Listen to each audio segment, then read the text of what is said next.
Bismillahirrahmanirrahim. Alhamdulillah wassalatu wassalam ala nabiyina Muhammad. Sahabat Nufid Jidan yang saya cintakan Allah Subhanahu wa taala. Pada video singkat ini kita akan membahas mengenai perbedaan antara tasawuf dan tazkiyatun nufus.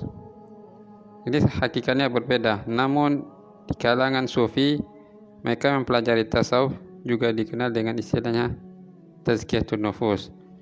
Maka kita jelaskan di sini teman-teman bahwasanya tazkiyatun nufus adalah membersihkan jiwa dari penyakit-penyakit yang terdapat dalam hati, seperti kekufuran, kesyirikan, kemunafikan, kezaliman dan lain-lainnya. Ini adalah makna sesungguhnya dari tazkiyatun nufus, yang mana ini terdapat dalam Al-Quran dan Sunnah Nabi SAW. Banyak dalil dari Al-Quran dan hadis yang memerintahkan tersebut. Akan tetapi tazkiyatun nufus versi sufi mereka nisbatkan kepada bulu domba atau kain wol. Itu mereka memfokuskan diri kepada tazkiyatun nufus versi mereka yang mereka namakan dengan tasawuf. Sufi mereka juga mempunyai tazkiyatun nufus, namun mereka istilahkan dengan tasawuf.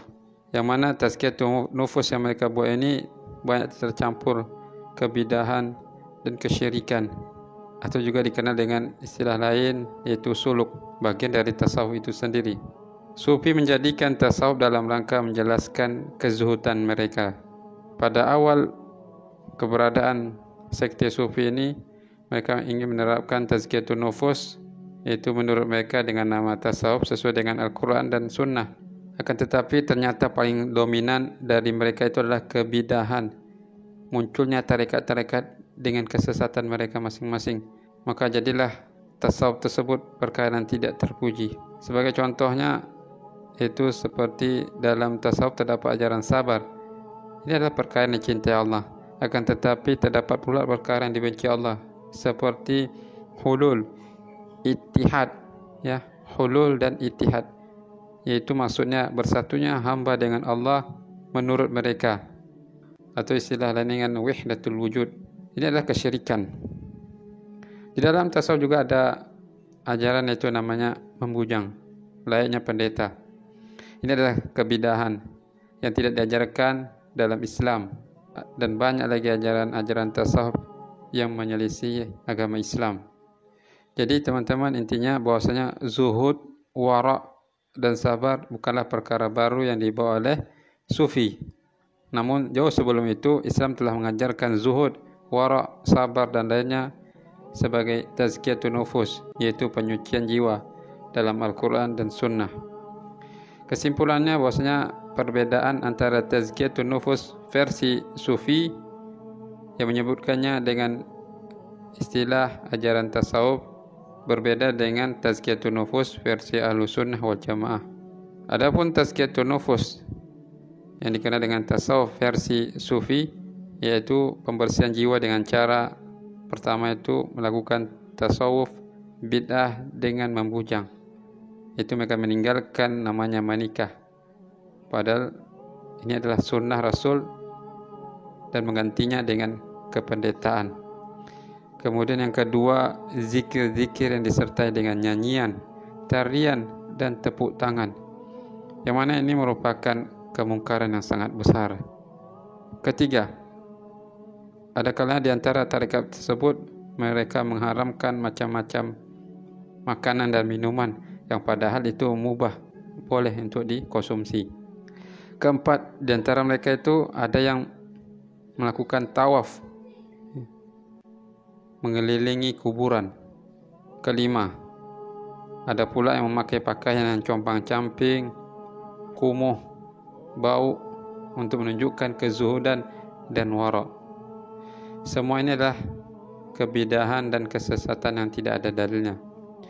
Belum lagi adanya kebohongan-kebohongan dari sekte sufi ini yang mereka mengaku-ngaku mendapatkan wahyu langsung dari Allah melalui mimpi-mimpi maupun secara sadar menyampaikan hadis-hadis Nabi yang tidak ada sanad sahihnya, kedustaan. Wa'iyadzubillah. Itu diantara amalan mereka, perbuatan mereka yang telah jauh keluar dari petunjuk kitab Allah, Al-Quran dan Sunnah Nabi serta amalan para salafus saleh.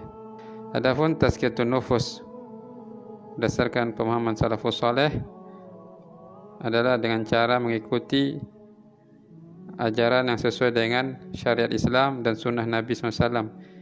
Harus tegak di atas dalil, harus memperhatikan kewajiban yang dicintai Allah dan Rasulnya,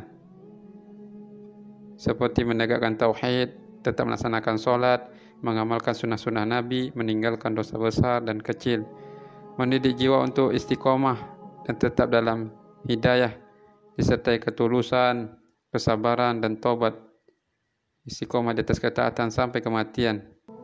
Begitu juga dengan zikir yang disyariatkan, bukan yang dibuat-buat. Melaksanakan puasa, membayar zakat, sedekah, haji, umrah ke Baitullah, bukan ke tempat lain.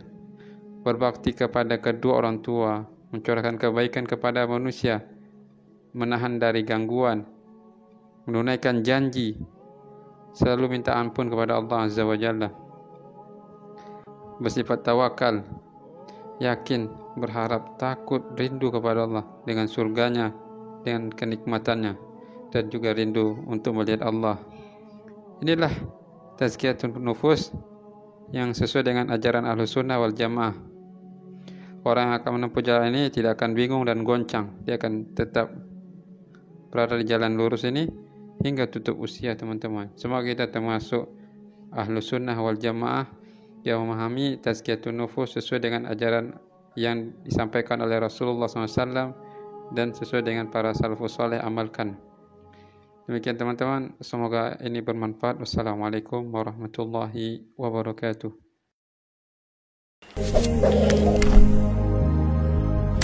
Sallallahu alaihi wasallam.